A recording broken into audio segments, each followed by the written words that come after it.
Now the new pandemic we are dealing with is the pandemic of lies. Yeah. It is the pandemic of lies. You know, people stand up and they say things that they think make sense. You know, I've been looking at politicians.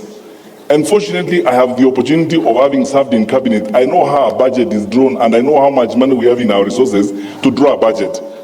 When a political leader, a national leader tells people, I will put aside 150 billion for market women. I'll put aside 50 billion for boda boda. I'll put aside 100 billion for this. I know how much our budget is and the projected growth of our budget.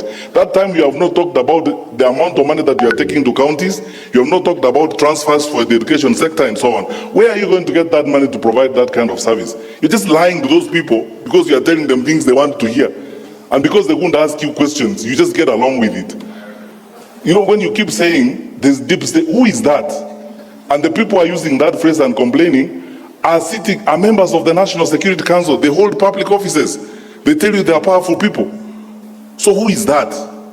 Not this facade and stories that are being coined and being bandied around, just so that people create excuses and they camouflage around things that don't exist to survive, or create excuses and pathways of lying and carrying the public along with them. I want to ask you as church ministers, I am your son, and as a public servant, we have a country to serve. Let us not be victims of some of these lies that you keep hearing around, but things that just don't make sense even to a fool. How would you tell people? Yeah. How would you stand up? I'm asking you.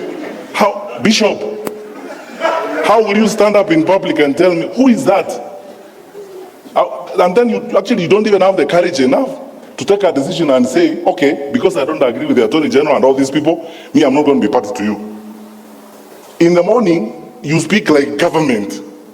In the afternoon, you speak like opposition. You see, the question, let's be honest.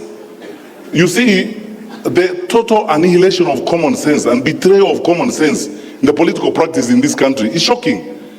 When you tell people about there being who is that? What is that deep state? The Inspector General who seated here?